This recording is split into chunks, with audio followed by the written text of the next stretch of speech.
everyone, Miss Barber here. We're on Geometry Lesson 1.2, Measuring and Constructing Segments.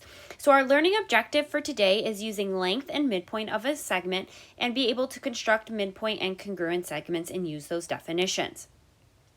So let's think about what exactly is distance. Let's look at this ruler below and answer these questions. So what is the distance between points H and G?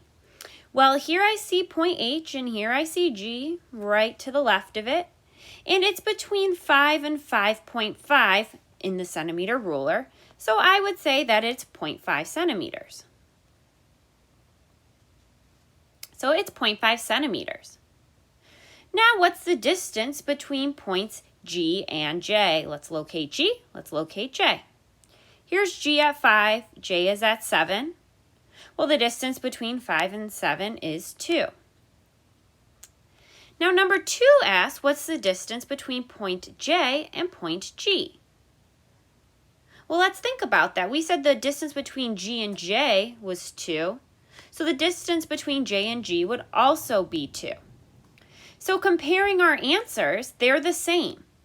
You might be thinking, well, why are they the same? It's because we're finding the distance between the exact same 2 points.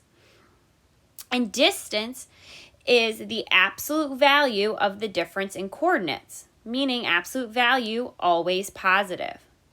So whenever you're finding the distance of something, your answer should always be positive. So let's try this with a few things. So find the coordinates of each point just on a number line. Let's practice this.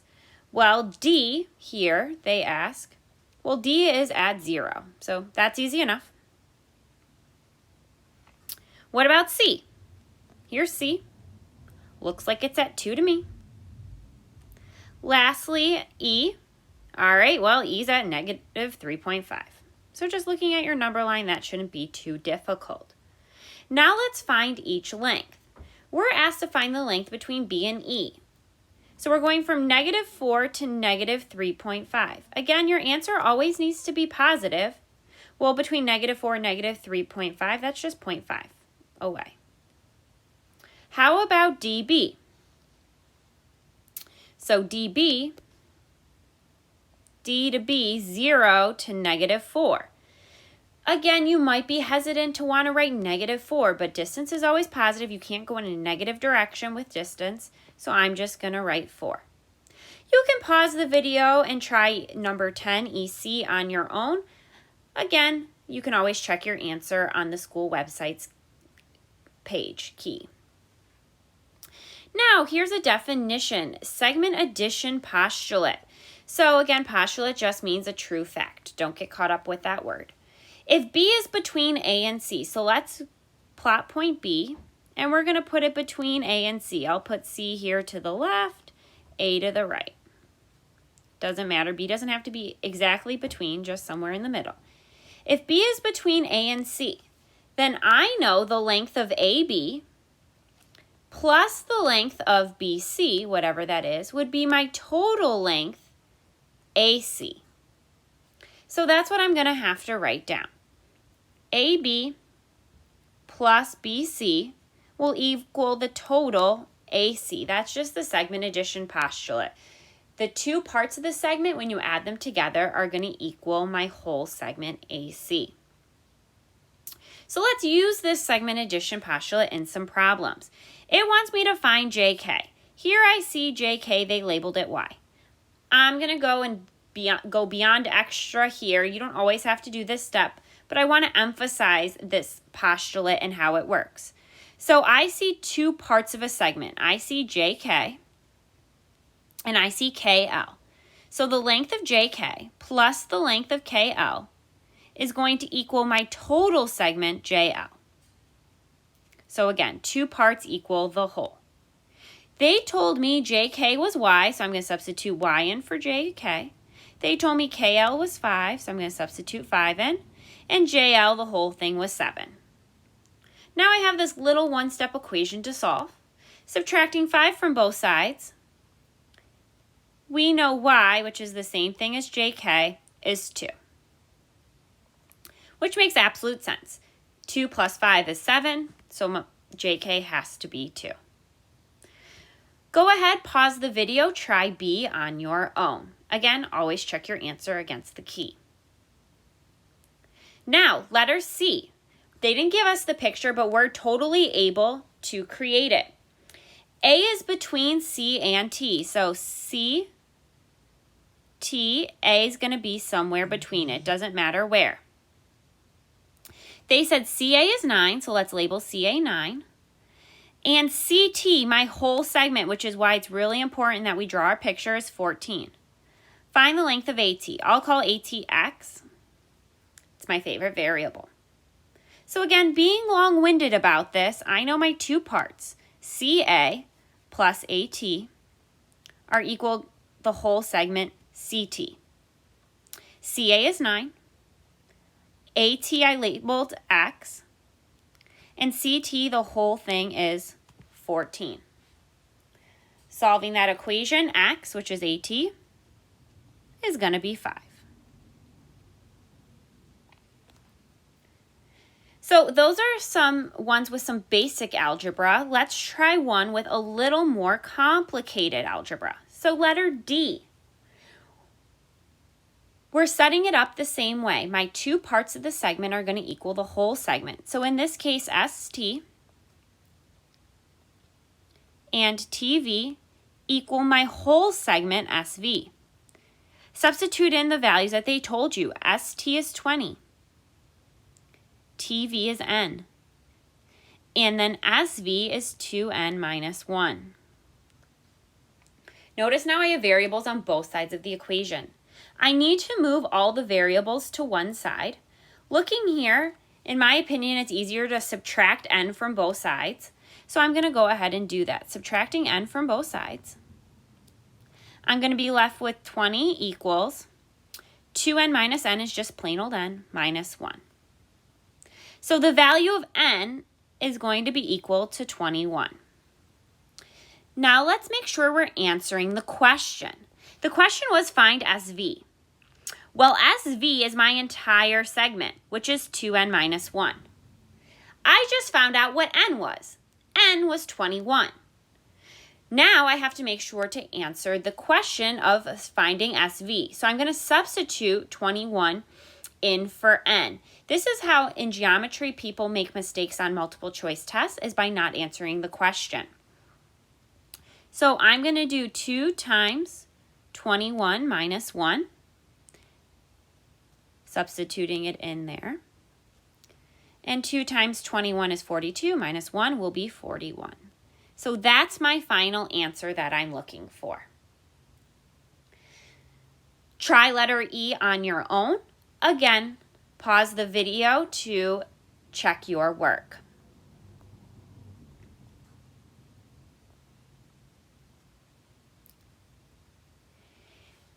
Lastly, we have a few definitions that we need to know. The first one is congruent segments. Congruent in geometry, and you're going to be using this word a lot, means the same. So congruent triangles are identical triangles. For segments, congruent segments mean that they have the exact same length. Here's a little notation thing we're going to be talking about. So here I have two congruent segments, AB and CD. I know that they're congruent because of this little tick mark that's in both. They have matching single tick marks. So that's the book or the worksheet or the quiz telling me that those two segments are the same length. It doesn't matter what the lengths are, we just know that they're the same. If the lengths are equal, I can say AB, which is the name of my segment, is equal to CD.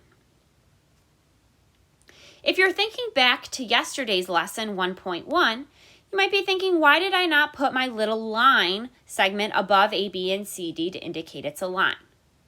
That's because when I don't have any notation above AB or CD, that means I want to actually talk about a length, which is a number. So numbers equal numbers. To say segments are congruent, I'm going to use a congruent symbol, which is an equal sign with a little squiggly on top, like a Spanish tilde, equals CD. And I'm going to make sure to include my segment symbol above. So correct notation would say AB, no segment line above it, is equal to CD, no segment line above it, meaning that they're equal. If we want to say they're congruent, we have to use this congruence symbol and put the segment lines above it. Again, that's a notation thing that you need to be aware of when you're looking and working through problems. Next definition is a midpoint. A midpoint is exactly what it sounds like, a point in the middle. So, a point in the middle means it divides a line segment into two exactly equal parts. Notice here they gave us little tick marks on AB and BC to tell us that they're the same. So, I could say AB is equal to BC, or again, I could use the congruence symbol and put my little line segments above it. Another thing that's important to understand, when you are dividing something into two equal parts, that also means whatever AB is, it's going to be the entire segment AC divided by 2. You cut AC in half to get AB. Likewise, I could write the same thing for BC. BC is the whole thing, AC divided by 2. So be aware of that. Not only do I have two equal parts, I also have 1/2 of a whole. A segment bisector is just like a midpoint. Bisect, bi means 2, and sect is divided into two equal parts. It's just not necessarily a point. So things that could be segment bisectors are lines. So a line could divide a segment into two equal parts.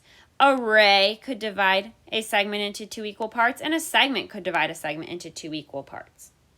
It's just important to know a segment bisector and a midpoint do the exact same thing.